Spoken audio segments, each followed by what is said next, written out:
Okay, thank you everyone for coming today. Welcome to Expanding Perspectives, Historians in Retirement. My name is Laura Ansley, and I am the managing editor at the AHA. And our event today is the first of what we hope are several events in the coming years, in which we take something from Perspectives on History and expand it for our audience. So today we are expanding on the May 2022 issue of Perspectives on History, in which we had 7 historians write about their decisions to retire, the choices they made in that process, what they're doing now, basically reflections on what happens after the job ends. And so 4 of those historians are joining us today in a roundtable conversation. This webinar is going to run for 60 minutes. In the last 10 to 15 minutes, we're going to accept questions gathered in the Zoom chat function for the panelists. I just want to note everyone should be muted. So if you have any questions, please submit them in the chat. And if you have any questions about this event, you can email us at ahaonline@historians.org. I'd also like to note that the AHA is a member and donor supported organization, as is our work at Perspectives on History. Some of our work is funded by grants, but programs like this rely on the support of our members and our donors. So we're going to post in the chat box some links to our membership and donation pages, as well as some additional information about the event. We welcome you to click on those links and check out what the AHA has been doing. Today's panel is going to be moderated by Jacqueline Jones, who is Ellen C. Temple Chair in Women's History and Maston Gentry White Professor of Southern History Emerita at the University of Texas at Austin. Jackie is also the immediate past president of the AHA. Jackie, take it away. Thank you, Laura. It's such a pleasure to be here, and welcome to everyone. You know, before we get started, I just wanted to say I retired from UT last August and consider myself an expert on the subject of retirement. You know, we're going to hear from our panelists today, and everyone has a unique experience when they retire. That's a given. But at the same time, I think there are certain commonalities to everybody's experience. The first I would label practical considerations, money, healthcare, those issues. Everyone has to kind of sort through those institutional hurdles before retiring. The other issue, I think, that is pretty common to everybody is where to live. Do you want to continue to live where you have been living? Do you feel free to move to another part of the country? And for what reason? And that's the third issue is projects. Everybody spends their time somehow in retirement, but people have a vast array of choices. So as we kind of sort out these institutional and practical and personal issues, I'd like to go ahead and introduce our panelists today. And they'll each speak for a few minutes. Then we'll have a conversation, I hope, and also take questions from you. Our first speaker is Allison Blakely, who retired in 2014 from Boston University, where he was professor of European and Comparative History and the George and Joyce Wein Professor of African American Studies. And let me just say, I'm going to introduce all 4 first before Allison begins. Our second speaker is Jim Gardner, who retired in 2016 as executive for Legislative Archives, Presidential Libraries, and Museum Services at the National Archives. He previously worked at the National Museum of American History, the American Historical Association, and the American Association for State and Local History. Our third speaker is Linda Kerber, May Brodbeck Professor in Liberal Arts and Sciences and Lecturer in Law Emerita at the University of Iowa. Linda retired in 2012. And our fourth speaker is Joanne Reitano, who retired after more than 50 years at LaGuardia Community College of the City University of New York. So again, as Laura said, I commend the essays in the May 2022 Perspectives by our 4 panelists on retirement. But Allison, would you like to begin? Thank you. Good afternoon, everyone. My career as a professor began with 1 year as an instructor in the Western Civilization program at Stanford. From there, I spent 30 years at Howard University, teaching courses on Russian and European history and on world civilizations. Then I was recruited by Boston University, where for 13 years, I offered courses on modern revolutions, the history of racial thought, and the history of Blacks in Europe. The main theme of my essay on retirement is my discovery that there has not been the kind of clear dividing line that I had expected between my activities before and after. And I've not yet made any significant progress on specific projects I had planned to advance in retirement. I had planned to be writing songs and children's literature and to be translating selected poems of Alexander Pushkin from Russian to English. Instead, I've been writing a steady stream of book reviews, guest lectures, and conference papers. And in retirement, my old-fashioned CV has come to even include unfamiliar types of items, such as web links and podcasts. And even more unexpected, I have resumed writing a textbook I'd started and stopped several times over the past 2 decades. The only major scholarly activity I have not continued in retirement is teaching. While I do miss the interaction with students, what convinced me that it was time to retire is that I felt that in class, I had reached a point where I was living mainly off the energy the students brought into the classroom.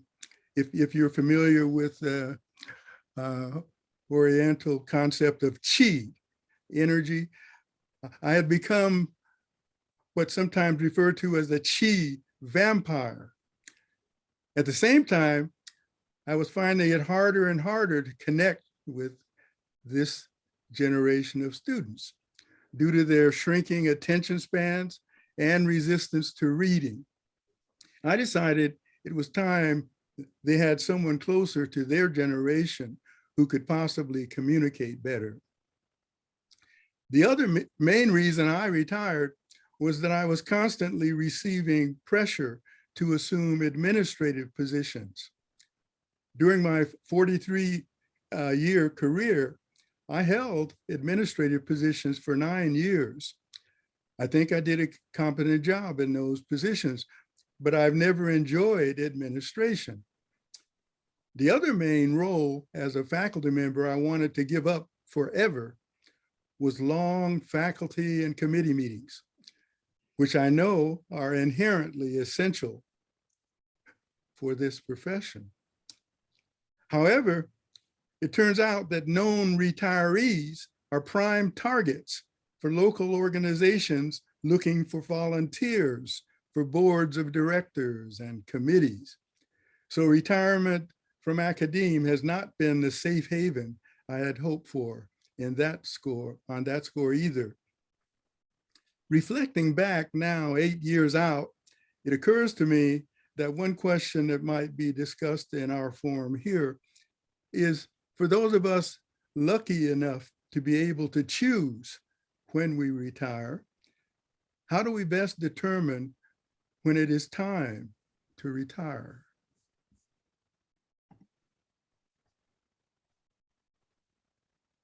Thanks, Allison. And I just want to follow up with one of the points you made in your wonderful essay. And you said retirement is a process and a state of mind and not a fixed status.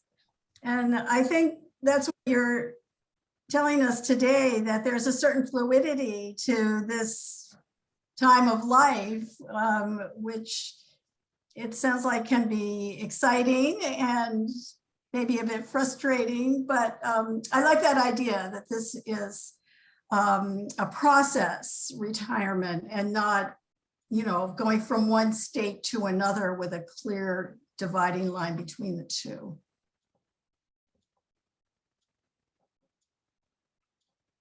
Good. Okay. Jim Gardner, would you like to? Okay. Well, I'll follow up with Jackie's comment about process. I'm sort of the odd man out here in that, or odd person out rather, in that I did not retire from an academic career. In fact, I've worked for 40 something years, but I started 2 weeks after after defending my dissertation. I started working in professional organizations. One led to the AHA, and I was the deputy executive director of the AHA for about a decade, and then to the Smithsonian and eventually to the National Archives. So when you're in that kind of work, it does end. I mean, you work one day and the next day you don't work for that for them anymore. Doesn't mean that the work you do personally and your engagement changes, but you don't you don't ease your way out of it. You're either employed or you're not employed. And I chose suddenly to retire much earlier than I had planned to retire. Jackie also mentioned the issue of resources. My wife and I knew that we had the resources to retire whenever we wanted. And one of the good things about the federal government is if you have Blue Cross Blue Shield you take with you, so you have insurance to take with you. So we knew we could retire, but what pushed me over the edge, there were a number of factors that were involved, but the thing that finally pushed me over the edge was, and this is very different from the rest of you as well, and this is what I start my piece of this out with, is that I retired because Trump was elected president of the United States in 2016. I made a political decision. The National Archives is part of the executive branch, and my office, that long name, Legislative Archives, Presidential Libraries, and Museum Services, includes a unit that's responsible for the liaison with the White House, not on occasion, but basically day to day. And one of the, for example, that office, the liaison office, sends a van over to the White House, not occasionally, but once or twice a week, to pick up cartons full of records that are sealed. They don't belong to the archives yet. They still belong to the president, but they're sealed and numbered and all of that. And all the gifts, every gift that's come into the White House and to the president's family, all those sort of things come to the archives every week. There's a back and forth between the archives and the White House. There's a staff that's responsible for taking care of that. Everything has to be scrupulously accounted for. There were problems. I know there was a problem back in the Reagan era when a couple of gifts disappeared, and there was an inspector general review of what happened. So there are legal accountability issues that were involved. Anyway, it's a complicated ongoing relationship. And it's complicated further by the fact that the sort of terms of service for that the National Archives provides to the White House is that any of those boxes of records or any of those gifts can be returned, will be returned by the archives within an hour, 24/7, 365 days a year. So there's always staff, some of my staff, who would be responsible for that. Now, so it, you know, even there were even things like the things that I don't think people understand about the National Archives, that the White House diarist, there's been a lot of news coverage lately about how many phone calls were made and the recording of the phone calls and who had access to the information about who visited the White House. Well, the White House diarist, the person who puts together that list, is an employee of the National Archives and worked under my liaison office full-time. She was a full-time employee of the archives, but she was reported to the White House on a day-to-day basis. In fact, I think I met her once during my 6 years there because she was at work at the White House. So And then ultimately we would be responsible for Inauguration Day. We had staff, I would have staff who would be expected to, in the past, some of them had even spent the night at the White House, sleeping on couches in people's offices in order to be there that morning, the morning of inauguration, and make sure that everything was cleaned out that belonged to the American people. Under the Presidential Records Act. So there was a lot of work to be done, and a lot of work in relationship to the president and to the White House, all of which is complicated if it's a one-term president, which means that your boss, the president of the United States, doesn't want to know that you're planning on him or her not getting reelected, but you still have to plan in case they don't. So anyway, as you can guess, I looked at all that and thought, oh, okay, I'm not going to, this is not going to end well. When the election came in November of 2016, I just said, this is not going to end well. I don't want to spend my last work years struggling with the Trump White House.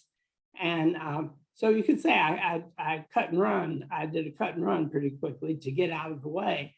And perhaps I was a bit of a coward on it, but I also knew that given the politics of the National Archives and the fact that it is part of the executive branch, it would be very difficult for me. Those of you who know me know that I'm not the sort of person who sort of goes, okay, well, I'll just step away. I tend to get a little more engaged in things and become frustrated when there's when there are political decisions made. Jim, if I could just interrupt you for a minute, just again on your essay, if you could say a few words about this issue that you found yourself in more demand once you retired, because your expertise on museums and trauma has been, really sought after. And so in terms of the substance of your work, it sounds like there's been a ramping up of your activity in that regard. I've been working on the issues of how museums deal with public trauma, particularly public trauma, for a decade or so from my years at the Smithsonian. And it was not a subject that I had particular interest in, but it became an interest as people asked for more information and asked for discussion. Issues of theory and practice and all of that.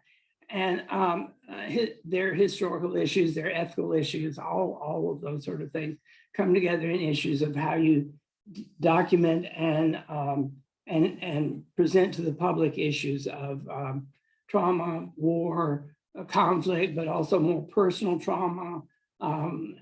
HIV/AIDS would be an example, or being unhoused would be a different example. So there are also a whole range of possibilities there. It began though just with the issue of 9/11, and that's the impact on the public. It's a very complicated issue involving memory and memorialization. It involved that tension between history and memory that is both a scholarly issue and a museum issue. Play out slightly different in museums from in scholarship. So that with the pandemic, I came from working on the National Archives to really dealing mainly with private institutions, or in some cases national institutions, to address issues of trauma.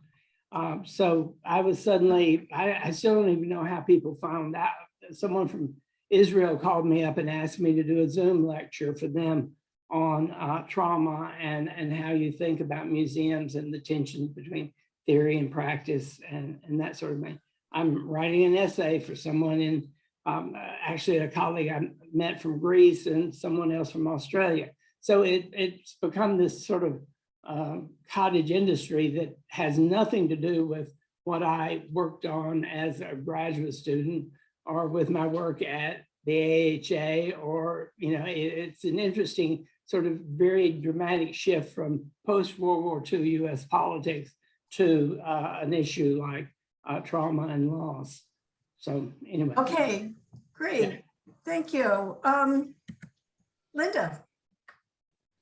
Hi, I'm delighted to be here and sitting here and listening to my colleagues. I am remembering or mindful that my whole professional life has been bracketed by the AHA. In the first year that I moved to Iowa in 1970, well, I moved in 71, and sometime in that academic year, I was appointed to the first AHA committee on the status of women. I still don't know how I got fingered for that, but it was a very lucky moment, and it widened my horizons enormously. And I've feel myself part of the AHA throughout my career, and served as one of Jackie's predecessors as president in 2006-07, which was also a mind-expanding experience. And now here's the AHA saying, think about your retirement, and would you tell us? I tried to make my observations in the printed form practical, addressing younger colleagues, former students, friends.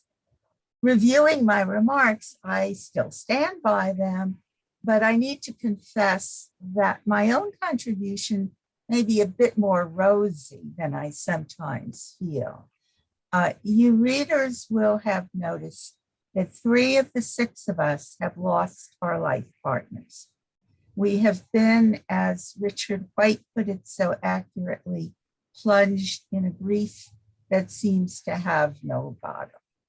And 50% is surely realistic for people who are in their 70s and 80s. None of the participants in this roundtable or in the publication are grappling with major illnesses of their own or of their partners, which is surely also on our horizons. So I think we better, take a fraction off all the pleasurable comments to be realistic. In my piece, I made 3 recommendations. One set are to negotiate the conditions of your retirement. There are many conditions that some of us will want to have, will take for granted until we don't have them anymore. There was a moment when my university toyed with the idea of dropping our emails, our university emails. And I realized many of us got very anxious because our connection with the outside world has been through the email that people are familiar with. If you change your email, no one's going to invite you to write a book review or participate in a roundtable or something like that. I had to ask for, and I got, but I had to ask for continued access to my library carols. At my university, emeriti get free parking for the rest of our careers, but that's not true everywhere, et cetera, et cetera. The second big topic was that, and the way I think of it now, as I would say, treat your archives and your library with respect. When I looked at the stuff that was in all those file drawers and boxes in my office, it was a god-awful mess. And because I was early to teach second wave women's history, the Schlesinger Library wanted my stuff, but for most of us, you'll find that at least some of your materials will be things you want to keep or some other repository wants in whole or in part. And I looked at this stuff and I had syllabi that did not have years on them, dates. I I had programs from places that I had given talks at, and I didn't have copies of the talks. I am here to tell everybody to keep their archives and in reasonable shape so you can do something with them. A lot of my personal library, I could not, some people just gather it up and give it to some good cause. I never felt possible that I could do that, but I did take them a lot of stuff book by book and send it to former students or younger people who I knew would find them useful. Third bit of recommendation was something we all learned during the COVID years, that Zoom and the internet can help us stay connected with communities of friends and colleagues. And those communities have been crucial for me for maintaining the gyroscope that keeps me stable. Historians are lucky. Unlike bench scientists, we don't have to close our labs when the grads run out. If teaching was our craft, and as somebody has mentioned, we can volunteer to teach in other contexts, freshman seminars, adult education, prison programs. I have friends who are doing that. And all of these things have the great advantage that you will not have to grade any more papers, which is for some of us the major reason for retiring, along with freedom from committee meetings and boring department meetings. And if writing is our craft and our art form, so long as our brains and our eyesight and the internet hold out, most of us can continue to write.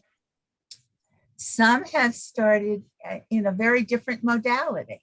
I think of Sarah Pomeroy, a very distinguished classicist who is in her personal life a swimmer. And she came upon the fact that in the 18th century, people didn't learn to swim. And I think not even much in the 19th. But Benjamin Franklin did. He taught himself to swim. And we have records of him swimming in the Seine when he was ambassador to France. And she wrote a wonderful little book called Benjamin Franklin Swimmer, about Benjamin Franklin and his hobby and the model he sets for us all. Some of you know Nell Painter, who actually became a very accomplished painter and still is. And finally, as I said in my column, I am absorbing great comfort in my deep immersion in a campaign to increase the knowledge among lay people of cardiac resuscitation, CPR, and the use of public access defibrillators in my community. This has the particular advantage of continuing my late husband's work. He was a cardiologist, but I don't think one needs to have such a direct connection. And I strongly recommend throwing yourself into something that makes the world better, whatever is close to your heart. I am heartened, and I'll end with this, as I'm reading the other columns, I end by feeling heartened by Asuncion Lavran's principle: retirement is not being shelved or being out of circulation. It is another form of engaging with oneself and with the world. Thank you, Linda. And in your column too, you recommend the 3-year phased retirement as a way of kind of extricating yourself gradually from your institution. Of course, it might not be an option available to everyone, but you did feel that was important to you, I think. Oh yeah, and I will say that it was it existed in the University of Iowa, but one had to ask for it and do a little negotiating. And I took it for granted because I'd seen it around me. But then I went to a college reunion, and a friend who had taught at a very distinguished university, I mean, one that people, you know, are desperate to get their kids into and so forth, and had had a chair. She was a very distinguished scholar. But having to negotiate things like that, just she knew it would be a hard negotiation, and she was sick of that stuff. So she just retired cold turkey. And when she met up with me, a year or two before I did, when she met up with me, I was in the middle of those 3 years, and she practically burst into tears because she had found that the moment she retired, when she announced her retirement, there were lots of celebrations and awards and banquets and whatnot. And then there was nothing. And she had 6 months or less to clear out her office. And when she walked into the building, she was like a non-person. And that made me appreciate all the more the gradualness of my detaching. I would also say that when I came back into the office after slowly detaching, and I was glad to see my colleagues, but often their conversation was so full of departmental stuff that I was no longer interested in, that I also felt it was okay to not be part of that conversation. Great, thank you, Linda. Joanne? Thank you. I also was able to take advantage of the 3-year phased retirement, and I ditto to everything that was said. It really facilitated the transition. So I appreciate having had the opportunity to be part of of the essays and this discussion.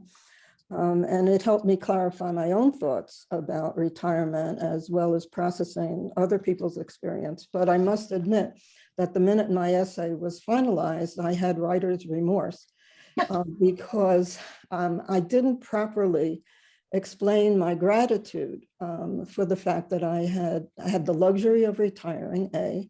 B, of course, had a rewarding, very long, very stable, well compensated, with good benefits, and now I've even got a pension. I mean, it's unreal when you look at what's happening out there in the world. And every day I read the newspapers, I feel more and more grateful for the opportunities that I've had. But it also made me think about why it was necessary to call for these essays and to have this panel. What's the problem? And as it's a transitional period. Transitions are always, difficult, or they can be less, depending on the person. But then I said to myself, well, there is a larger issue here, and that's the cultural context in which we find ourselves. A culture that values youth and productivity, often translated into material terms. And once you stop working, you are not part of mainstream anymore, and you lose your value, your economic value, as well as your social and cultural value.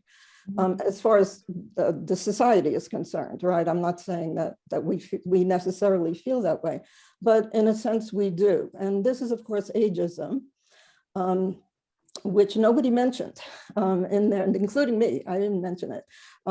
But it's something that we really need to, I think, take very seriously, because it puts a negative cast on our real life experience, right? And it need not. I myself, in my essay, demonstrated that I had assimilated ageism, because I wrote that I never felt old until the pandemic started giving all those horrible statistics about the elderly dying and warning that if you're over 65, you were vulnerable and all this kind of stuff. And just by writing that, I was admitting that I accepted ageism. So I want to retract it now and say that a little perspective is very historical perspective, cultural perspective is very useful. And we all need to at least wrestle with that, and and fight it. And I think all of the essays are clear that people are wrestling and they're fighting back, and they're finding other constructive ways to conduct themselves. So then there's also, of course, the personal dynamic. What are you going to do? That's what everybody asks. The minute you say, oh, what are you going to do? You're going to play golf, or what? And the answer there is that what we do is a reassessment. We look again at what we have been doing and try to appreciate whether or not it has been of value. And most of us, according to these essays at least, everybody feels that what they have done has been, basically positive.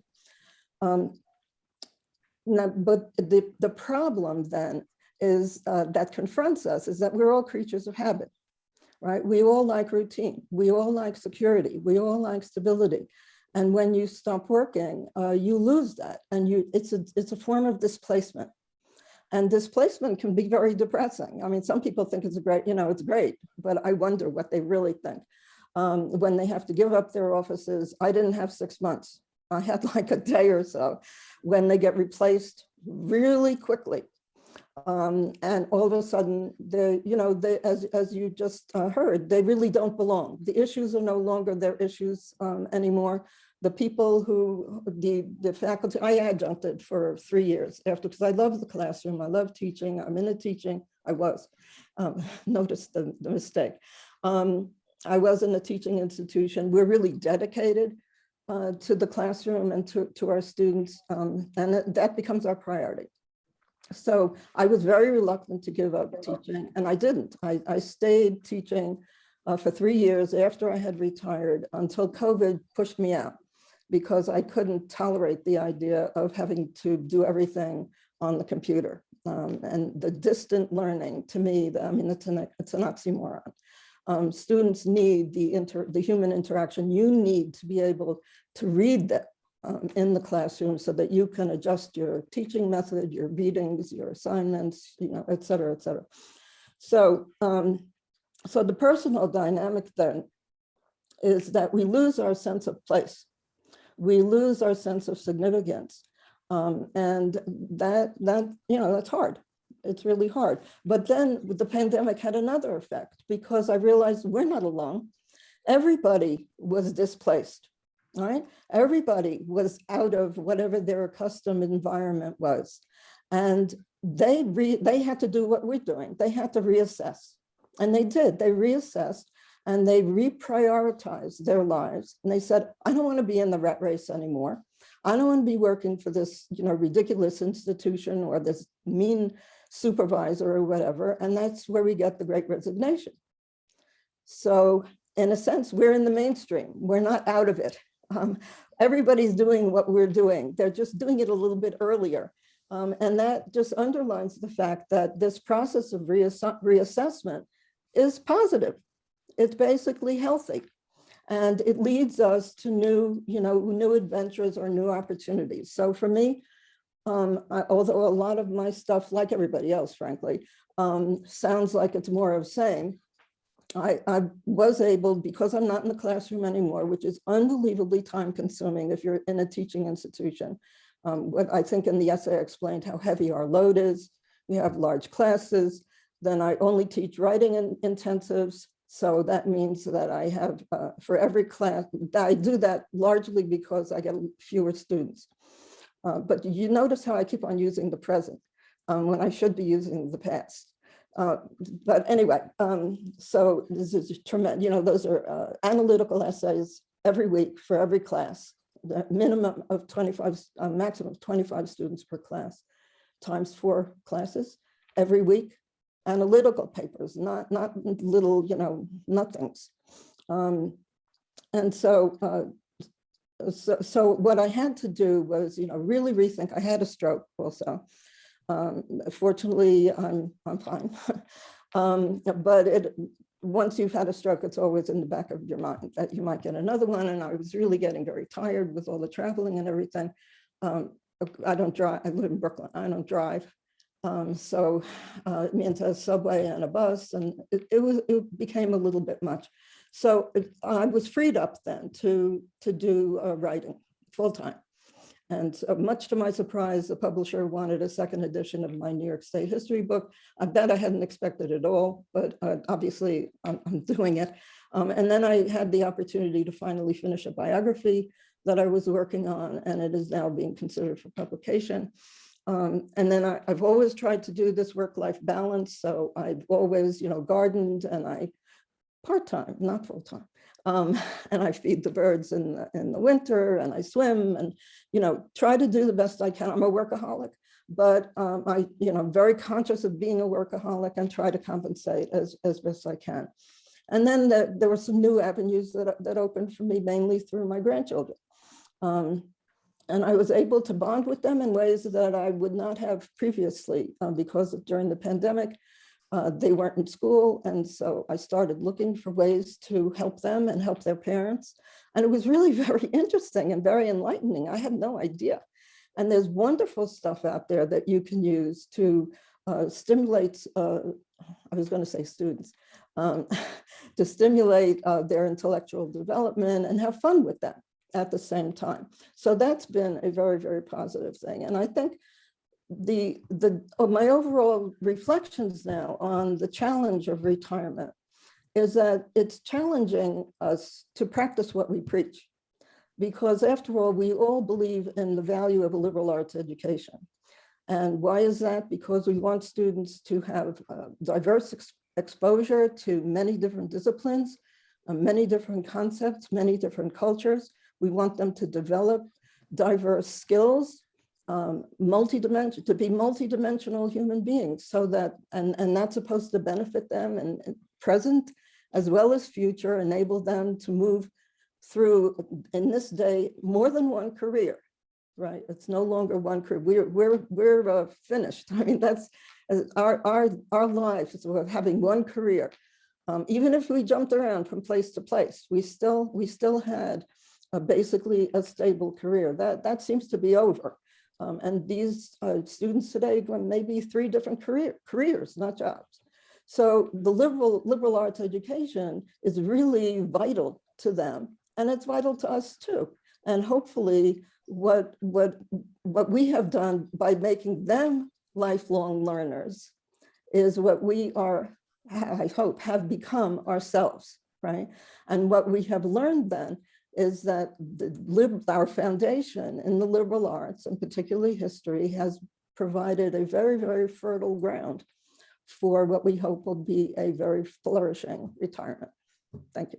Thank you. Thank you, Joanne. And I was struck in your essay how now, once you retired, you'd had much more time for history, writing, your biography, Charles Evans Hughes, and second edition of New York State history. So that was very interesting. I will just say 1 minute about myself, and then we'll get to questions. I decided to retire because of a convergence of factors. I had been an administrator in the Department of 60 for 10 years, 6 as chair, 4 as a graduate advisor. I had a lot of projects that I wanted to pursue full time. But I really wanted to move to Massachusetts to be close to my daughters and granddaughters. And that was a major factor. I saw them during the summer, and they began to make fun of me that I was so distraught at the end of the summer I had to say goodbye. So it seems a little counterintuitive to move from the beautiful winter weather of Austin to New England, but family considerations were a major factor for me. So let's go to the questions, and I see one about other resources. Linda mentioned email access, library access, other things that would make it easier to continue your professional activities. In some cases, people are allowed to keep their offices if office space is available. That might be one thing as well. But let's see, in terms of this question, upon retirement, I moved away from the university. My biggest yeah, moving your books. If you're going to move out of state, I had, 30 plus boxes of books to move to. I was lucky the department picked up the tab for that, but it was expensive. But the four of you, can you think of other things? I mean, we talk about negotiating retirement, other things that should be included in things we ask for when we do retire. Email, Linda? Yeah. Well, I'm thinking, just as you described someone like yourself who moved from one academic institution to another part of the world, you could explore research library access in the other part of the world, and to see whether, and you'll be in a much better position if you're coming already in an institution where your institution on your behalf can ask for the courtesy of access to a library. I think that's, everybody's details will be different. Sometimes there will be a fee involved, but explore that, because there's a lot that we'll need. And you should be able to keep your own digital access to your own university without a problem. But again, you should be able to keep your health care, but you'll have to pay more for it. I mean, all of those are serious matters to be explored. And you do need to get your HR person to sign so that you can get Medicare Part B if you're over a certain age. Exactly. Jim, I see you want to. Yeah, I was just going to follow on Linda's comments about access. One of the things, people like myself, you don't have that access to the university library. So one of the things you find, particularly in the context of the pandemic, is it's a challenge to be more creative and think about different ways of connecting to the books, the articles, the scholarship that you need that doesn't happen to be in your house when the pandemic hits, and you don't have the usual channels that a former academic might have. But it can be done. That's the thing is, and you do it at your own pace, which is one of the things we all talked about, is about making choices and not following everybody else's deadlines. But it's an opportunity to be creative about finding the things you need. And it's worked for me to do that. And I've been reading in sociology and all sorts of disciplines that I normally wouldn't read. But I've been doing it, but I'm doing it from home. Right. I mean, the digital archives are just amazing these days.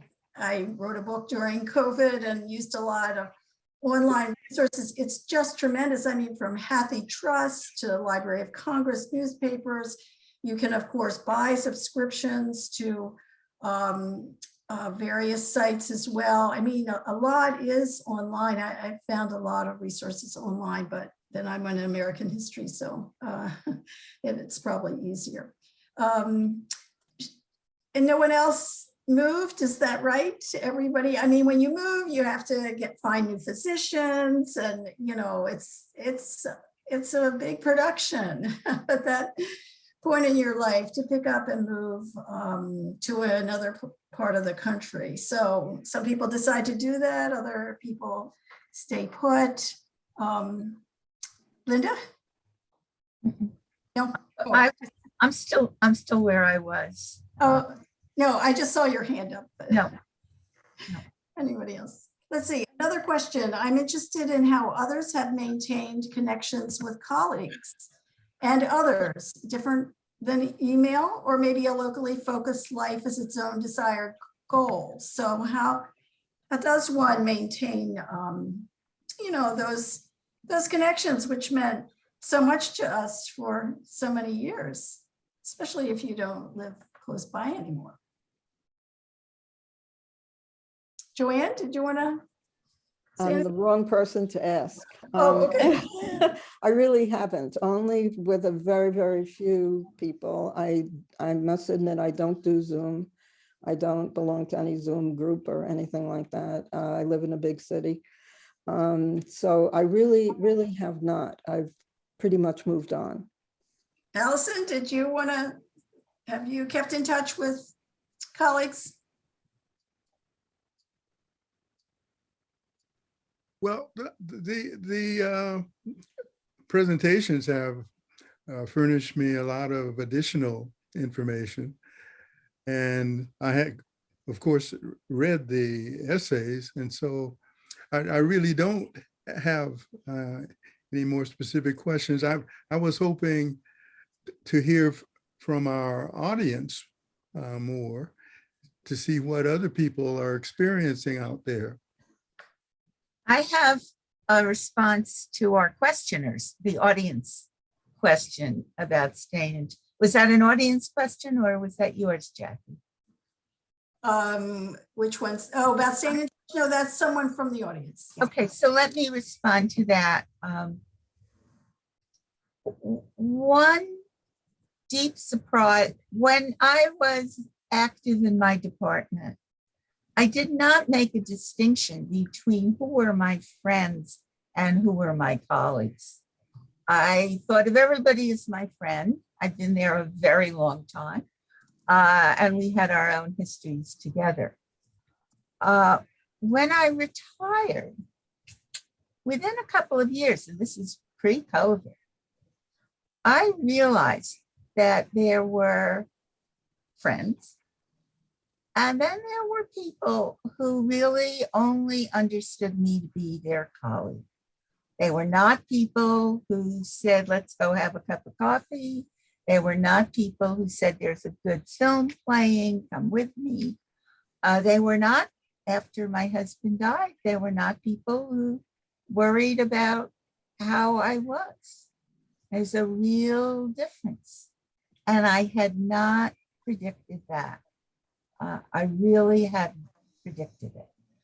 I also found that some of my non-academic acquaintances or friends, in town were more responsive to me and closer to me than I had expected.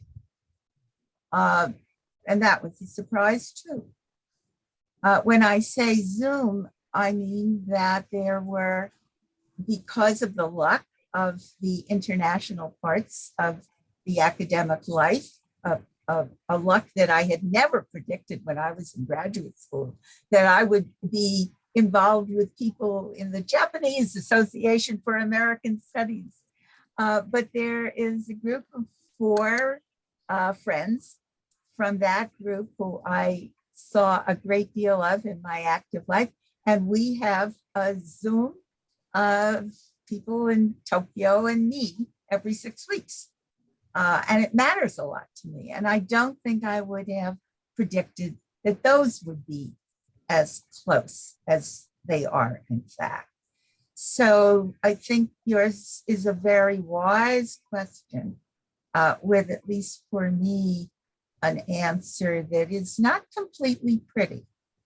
And I suppose I too have not reached out and sustained certain lines of connection that people might have expected.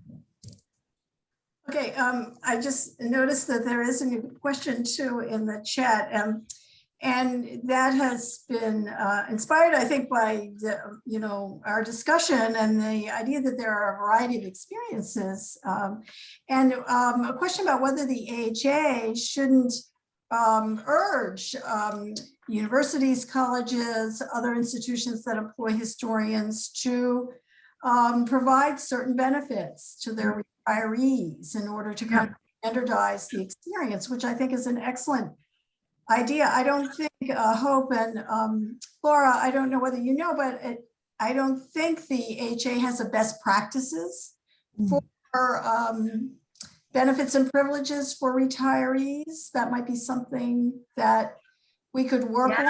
Then people could present that to their employer and say, these are, things that will help me maintain a vibrant intellectual life and maintain a connection with the profession and so forth.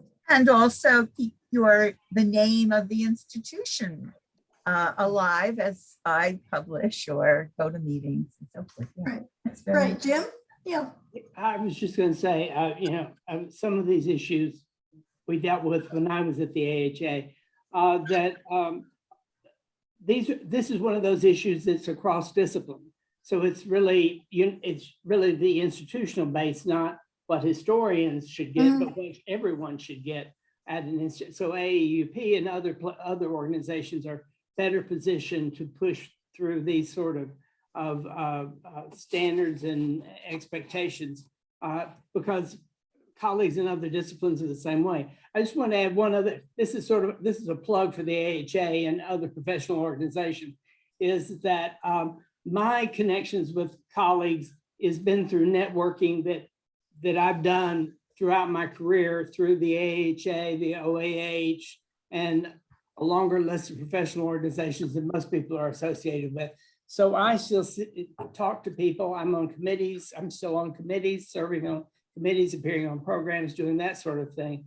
And so the professional organizations have been important to me because that I have some connections with former employees and employers, but the professional associations are really critical in providing that networking platform.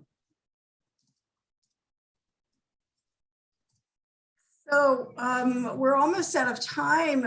We have time maybe for another question or two.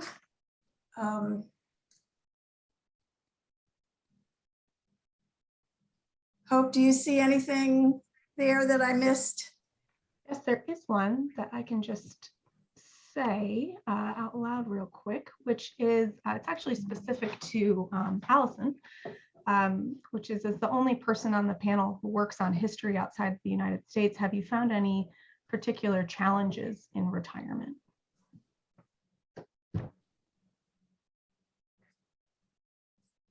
Oh.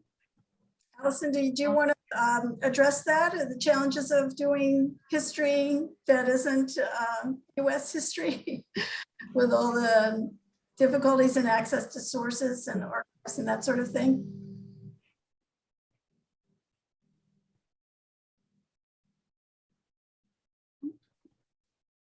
Good. Jackie, could I say Yes, something? Jim. Because while I'm an American historian, part of what's changed about my work is that I've moved beyond the United States. Most of what I've published before has been on the experience about trauma within the United States. I now work with people around the world, and am drawing on the work in my publications and drawing on work of colleagues in Belgium and all of in England, particularly in England and France and other places. So the international dimension of my work has actually increased with retirement. And again, using the internet, even though I haven't been able to travel during the pandemic, I've still been able to reach out to those individuals and to the source material and their publications and all that. So it hasn't been an impossible situation. Good. Good. Well, again, I hope the audience has enjoyed this discussion. I know I have, just to hear other people's experiences, the challenges, it's that stage of life, as Linda reminds us. But there are all sorts of possibilities that present themselves at the same time. And I think the AHA should take hold of some of these suggestions about, again, best practices for institutions when it comes to retirees of all kinds, as Jim says, not just historians. But I'd really like to thank our panelists. Again, Allison, Jim, Linda, and Joanne, thank you again for your insightful essays and perspectives. And thank you for giving us your time this afternoon. This has really been wonderful. Thank you. Thank you. And we just have some quick concluding comments before everyone jumps off. Oh, sure. From Laura. Yep, so that does conclude today's panel, Expanding Perspectives, Historians in Retirement. On behalf of the AHA, thank you to all of our panelists. for their time and to our audience for attending and sharing their experiences. We hope that if you haven't already, you'll check out the Perspectives May issue, which included reflections from our panelists as well as a couple other historians. And so please check out the chat for a link to that issue. I also want to note that everyone who registered for today's roundtable will get a follow-up email with a link to the recording as soon as we can share it. We'll also include a copy of the chat, which will include the messages many of you shared during the event. And that email will hopefully be out later in the week. And finally, again, thank you to our moderator, Jackie, to all of our panelists for giving their time today. And if you have any follow-up questions, please contact us at the AHA. We're happy to hear from you all. Thank you again.